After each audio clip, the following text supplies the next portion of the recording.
Assalamualaikum warahmatullahi wabarakatuh. Channel ini khusus dibuat untuk teman-teman para pejuang hukum yang sebentar lagi akan melaksanakan ujian kompetensi di bulan depan. Channel ini sebagai sarana untuk kita belajar dan membahas soal-soal hukum. Dan juga teman-teman dapat berbagi mengenai soal-soal hukum yang teman-teman miliki atau teman-teman temui, baik dari buku, internet, maupun pada saat proses perkuliahan. Insya Allah di channel ini kita akan konsisten membahas 5 soal setiap hari sampai H-1 terlaksananya hukum sebagai persiapan kita untuk menghadapi ujian kompetensi. Seperti pepatah yang mengatakan, berakit-rakit ke hulu, berenang-renang ke tepian, bersakit-sakit dahulu, bersenang-senang kemudian. Semoga kita mendapatkan hasil yang terbaik. Tetap semangat dan salam kompeten. Sebelum kita membahas soal yang pertama, sambil latihan, teman-teman boleh di-pause terlebih dahulu videonya, kemudian teman-teman coba jawab sendiri terlebih dahulu. Baru setelah itu, kita bahas soal ini secara bersama-sama. Untuk soal yang pertama yaitu soal perawatan medikal bedah. Seorang laki-laki dirawat di bangsal paru rumah sakit. Hasil pengkajian, pasien tampak sesak, batuk berdahak dan tampak adanya retraksi dinding dada. pH darah 7,30, PCO2 46 mmHg, saturasi oksigen 92%. Apakah masalah perawatan utama pada pasien? A. Gangguan pertukaran gas. B. Ketidakefektifan barisan jalan napas. C. Pola napas tidak efektif. D. Gangguan ventilasi spontan. E. Risiko aspirasi. Yang ditanyakan pada soal ini adalah masalah perawatan utama pada pasien. Untuk menentukan masalah perawatan utama, yang perlu kita lakukan adalah mengumpulkan data-data yang abnormal terlebih dahulu atau data-data yang tidak normal. Nah, pada soal dijelaskan bahwa pasien tampak sesak, batuk, berdahak dan tampak adanya retraksi dinding dada. pH darah 7,30 ini di bawah rentang normal. PCO2 46 mmHg ini di atas rentang normal. Saturasi oksigen 92% ini di bawah rentang normal. Nah, jadi jawaban yang paling tepat pada soal nomor 1 ini adalah yang A, gangguan pertukaran gas. Gangguan pertukaran gas ditandai dengan sesak bersamaan dengan terdapatnya abnormal pH darah pada analisa gas darah, yaitu pH 7,30 yang menandakan adanya asidosis. Sekarang kita bahas opsi jawaban yang lain. Opsi B, ketidakefektifan barisan jalan napas ini bukan ya teman-teman, karena ketidakefektifan barisan jalan napas ini berhubungan dengan ketidakpatenan jalan napas yang disebabkan oleh berbagai hal, seperti obstruksi jalan napas, sputum yang menumpuk, ataupun produksi cairan yang berlebihan, ataupun ada darah di jalan napas tersebut. Maka opsi B jelas tidak. Nah, memang di soal dijelaskan bahwa ada batuk berdahak, teman-teman. Namun, data ini kurang kuat untuk dijadikan masalah perawatan utama. Untuk opsi C, pola napas tidak efektif. Ini jelas bukan, teman-teman. Memang pada soal ada dikatakan bahwa terjadi retraksi dinding dada. Namun, setelah itu dijelaskan lagi bahwa ada pH darah yang abnormal, yaitu pH darah di bawah rentang normal atau asidosis. Nah, jawaban pada soal ini memang mengarah pada dua pilihan opsi jawaban, yaitu antara A dan D, yang mana gangguan pertukaran gas dan gangguan ventilasi spontan.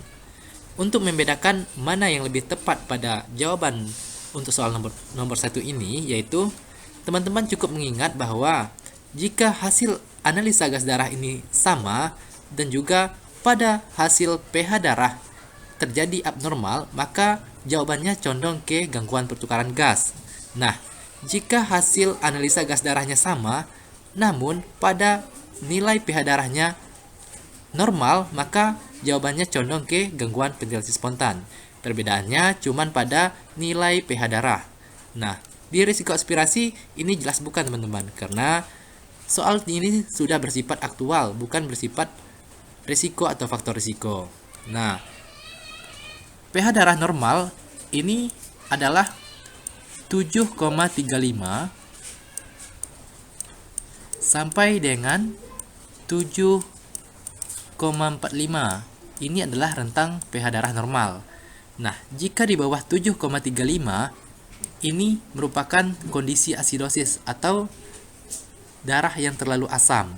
Nah, jika di atas 7,45, ini adalah kondisi alkaliosis atau darah yang terlalu basa.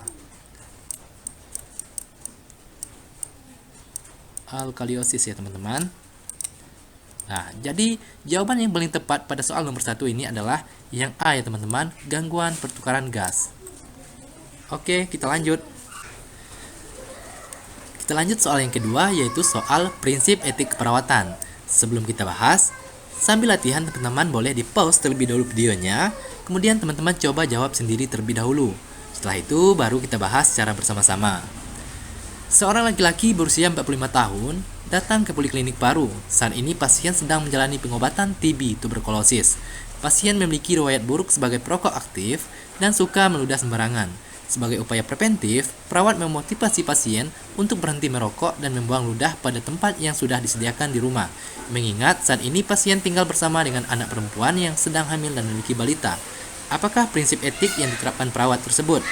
A. Non-maleficence, B. Confidentiality, C. Beneficence, D. Autonomy, dan E. Fidelity. Nah, di sini yang ditanyakan soal adalah apa prinsip etik yang diterapkan perawat pada kasus ini. Nah, kita analisa soal terlebih dahulu. Di soal dikatakan bahwa saat ini pasien sedang menjalani pengobatan TB tuberkulosis. Nah, pasien memiliki riwayat buruk sebagai perokok aktif dan suka meludah sembarangan. Sebagai upaya preventif, perawat memotivasi pasien untuk berhenti merokok dan membuang ludah pada tempat yang sudah disediakan di rumah, mengingat saat ini pasien tinggal bersama dengan anak perempuan yang sedang hamil dan memiliki balita.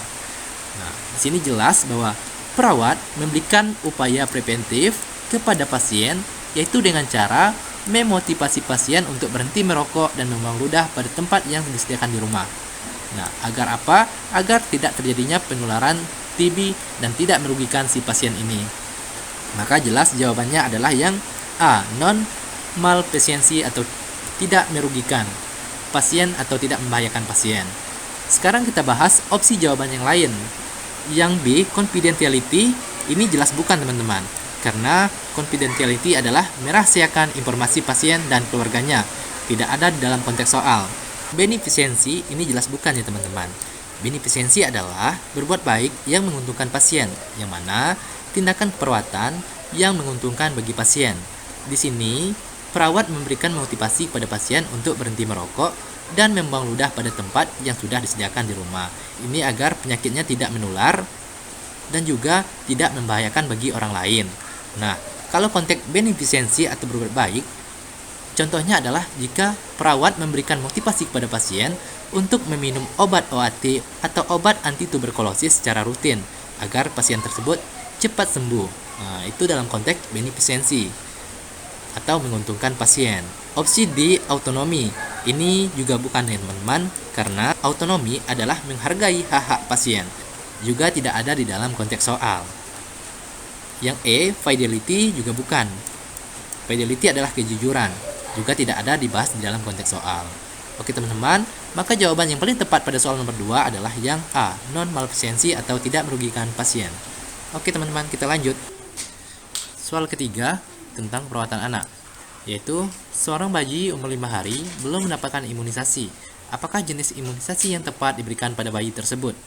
A. HB0, B. polio 1, C. BCG, D. DPT1, E. polio 2. Untuk soal nomor 3, yang ditanyakan adalah jenis imunisasi yang diberikan pada bayi berumur 5 hari.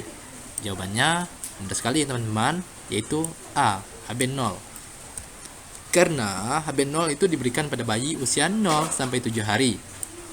Polio 1 bayi usia 1 bulan, BCG bayi usia 1 bulan, DPT bayi usia 1 bulan, polio 2 bayi usia 2 bulan. Nah, teman-teman cukup menghafalkan jadwal imunisasi pada bayi. Oke, kita lanjut teman-teman. Sekarang kita masuk ke soal yang keempat, yaitu keperawatan keluarga. Sebelum kita bahas, silakan teman-teman coba jawab terlebih dahulu. Setelah itu baru kita bahas secara bersama-sama. Seorang perawat melakukan kunjungan pada sebuah keluarga. Hasil pengkajian dari wawancara dengan salah satu anggota keluarga bahwa suaminya baru meninggal sebulan yang lalu. Klien hanya tinggal bertiga dengan kedua anaknya. karena klien hanya seorang ibu rumah tangga. Apakah tipe keluarga yang sedang dikaji oleh perawat? A. Nuclear family, B. Single adult, C. Single parent, D. Kind networking family, E. Cohabiting family. Nah, yang ditanyakan di sini adalah tipe keluarga. Kita lihat di soal bahwa perawat melakukan wawancara dengan salah satu anggota keluarga bahwa suaminya baru meninggal sebulan yang lalu. Dan klien hanya tinggal bertiga dengan kedua anaknya, karena klien hanya seorang ibu rumah tangga. Nah, di sini yang dikaji perawat adalah seorang ibu rumah tangga yang ditinggal suaminya, atau ibu ini sudah janda ya teman-teman. Maka jawaban yang paling tepat adalah yang C, single parent. Nah, kita bahas option jawaban yang lain. Yang A, nuclear family adalah tipe keluarga yang terdiri dari suami, istri, dan anak kandung. Kemudian yang B, single adult adalah satu orang dewasa yang belum menikah. Kemudian yang D, kind networking family adalah tipe keluarga yang beberapa keluarga yang tinggal bersama atau berdekatan dan menggunakan barang pelayanan seperti dapur dan kamar mandi yang sama. Kemudian yang E, cohabiting family adalah tipe keluarga dewasa yang tinggal bersama tanpa ikatan pernikahan yang sah. Nah, jadi yang paling tepat jawabannya pada soal ini adalah yang C teman-teman, single parent. Sekarang kita masuk ke soal yang kelima, yaitu tentang keperawatan komunitas. Terlebih dahulu, silakan teman-teman coba jawab sendiri. Setelah itu baru kita bahas bersama-sama. Seorang perawat puskesmas di suatu wilayah memberikan pendidikan kesehatan tentang kanker payudara dan pemeriksaan payudara sendiri atau sadari terhadap kelompok ibu-ibu dan remaja wanita di wilayah kerja puskesmas tersebut. Berdasarkan data yang diperoleh, puskesmas terdapat 5 warga di wilayah tersebut yang mengalami kanker payudara. Apakah bentuk upaya pencegahan kesehatan yang dilakukan oleh perawat puskesmas tersebut? A. Pencegahan primer, B. Pencegahan sekunder, C. Pencegahan tersier, D. Tindakan rehabilitasi, E. Tindakan kuratif. Nah, yang ditanyakan pada soal yang kelima ini adalah apa bentuk upaya pencegahan kesehatan yang dilakukan oleh perawat? Nah, kita lihat di soal bahwa seorang perawat ini memberikan pendidikan kesehatan atau penkes tentang kanker payudara dan pemeriksaan payudara sendiri atau sadari terhadap kelompok ibu-ibu dan remaja wanita di wilayah kerja puskesmas tersebut. Nah, jadi jawaban yang tepat pada soal nomor 5 ini adalah pencegahan primer atau A ya teman-teman. Nah, kita bahas. Yang perlu teman-teman ketahui bahwa pencegahan kesehatan di lingkup keperawatan komunitas adalah dibagi menjadi dua, yaitu pre-pathogenesis phase dan pathogenesis phase. Nah, yang pre-pathogenesis phase ini adalah fase sebelum terjadinya penyakit atau wabah dan juga masuk di dalam pencegahan primer atau berpotensi terjadinya penyakit atau risiko terjadinya penyakit. Nah, ini jadi masuk ke pencegahan primer. Nah, sekarang pathogenesis phase adalah sudah terjadinya penyakit atau pencegahan sekunder atau masyarakat yang sedang sakit dengan tujuan menghambat timbulnya komplikasi penyakit atau tindakan kuratif. Dan juga masuk dalam lingkup pencegahan tersier, yaitu pencegahan kepada masyarakat yang sedang sembuh dan mengalami kesehatan untuk menanggulanginya. Dan juga terjadinya komplikasi lebih lanjut atau tindakan rehabilitatif. Jadi, pencegahan sekunder, pencegahan tersier, tindakan rehabilitatif dan tindakan kuratif ini masuk ke dalam lingkup pathogenesis phase. Jadi jawaban yang paling tepat untuk soal yang nomor 5 adalah pencegahan primer, yang A ya teman-teman. Nah, terima kasih teman-teman sudah mengikuti pembahasan 5 soal UKOM pada episode kali ini. Sampai jumpa di video berikutnya. Tetap semangat dan salam kompeten.